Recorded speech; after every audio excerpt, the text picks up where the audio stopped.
ये 5000 साल पहले का बदला ले रहे हैं। आपने पानी नहीं पीने दिया, आपने रोड पे चलने नहीं दिया। जो लोग ये कहते हैं कि 5000 सालों से आरक्षण ब्राह्मणों के पास था, उन्हें ये 1.5 मिनट का वीडियो दिखाइए और दिखाकर पूछिए कि आखिर आरक्षण किसके पास। क्योंकि गहना बनाने का आरक्षण सुनार के पास, हथियार और लोहा बनाने का आरक्षण लोहार के पास, पत्तल बनाने का आरक्षण बारी के पास, सूप बनाने का आरक्षण हरिकार के पास, नाव चलाने और मछली पालने का आरक्षण मल्लाह के पास, बर्तन बनाने का आरक्षण ठठेरा के पास, कपड़े सिलने का आरक्षण दर्जी के पास, फर्नीचर बनाने का आरक्षण बढ़ई के पास, बाल काटने का आरक्षण नाई के पास, ईंट बनाने का आरक्षण प्रजापति के पास, मूर्ति बनाने का आरक्षण शिल्पकार के पास, घर बनाने का आरक्षण राजमिस्त्री के पास, तेल पेरने का आरक्षण तेली के पास, पान बेचने का आरक्षण बरई के पास, दूध बेचने का आरक्षण ग्वाला के पास, मांस बेचने का आरक्षण खटिक के पास, जूते बेचने का आरक्षण चर्मकार के पास, माला बेचने का आरक्षण माली के पास, मिठाई बनाने का आरक्षण हलवाई के पास और मिट्टी घड़ा बनाने का आरक्षण कुम्हार के पास था। और क्षत्रियों का आरक्षण क्या था? जवानी में बलिदान होकर उनकी औरतों का विधवा होना, बच्चों का अनाथ होना,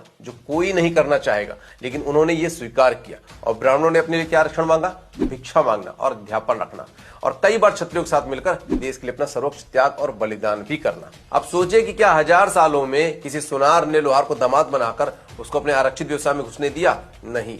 फिर 1000 सालों तक जिन पेशों से लोग सम्मान और आत्मनिर्भरता की जिंदगी जी रहे थे, उन्हीं को आज पिछड़ेपन की निशानी किसने बना दिया? यह सब व्यवसाय जिसे भारत पूरी दुनिया में सोने की चिड़िया बना, तो फिर भारत को समृद्ध बनाने वाले लोग अचानक कमजोर और वंचित कैसे घोषित कर दिए गए? आखिर जो समाज की अर्थव्यवस्था के रीढ़ थे, जो असली सुपर स्किल्ड वर्कफोर्स थे, उन्हें हीन भावनाओं में किसने धकेला?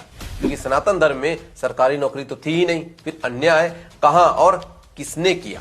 पूछिए सारे सवाल उन लोगों से जो ब्राह्मणवाद की कब्र खोदना चाहते हैं। मैं गारंटी देता हूं जवाब किसी के पास नहीं होगा। ये जवाब बिल्कुल सीधा है कि अंग्रेज आए, नौकरी का चूरन चटाया और बताया कि आपका भविष्य तो सिर्फ सरकारी नौकरियों में है। समय बदला, व्यवस्था बदली, लेकिन समाज के कई हिस्से बदलाव की दौड़ में पीछे रह गए। और यहीं से शुरू हुआ राजनीति का वो खेल जहां जाति के नाम पर लोगों को बांटना, एक दूसरे के खिलाफ खड़ा करना और संविधान की नीतियों को हथियार बनाकर वोट बैंक की राजनीति करना, ये सब धीरे धीरे आम हो गया। SC और ST एक्ट को कोई छू नहीं सकता है, जो बाबा साहब अम्बेडकर ने बनाया है। के सारे 10% आबादी में से आते हैं, सारा बैंक का धन उनको जाता है, सारी नौकरियां उनको जाती है। बिहार के दलितों को, बिहार के महादलितों को, बिहार के पिछड़ों को, बिहार के अति पिछड़ों को आज मैं विश्वास दिलाता हूँ कि आप में से रत्ती भर आरक्षण कोई छीनने की कोशिश करे, मोदी आपके आरक्षण की सुरक्षा के लिए अपनी जान की बाजी लगा देगा। इसलिए आज जरूरत है इतिहास को पूरी सच्चाई के साथ समझने की, न कि आधे अधूरे नैरेटिव पर लड़ने की। आज जरूरत है कि ऐसे सिस्टम की जहां हर युवा को स्किल मिले, हर समाज को सम्मान मिले और अवसर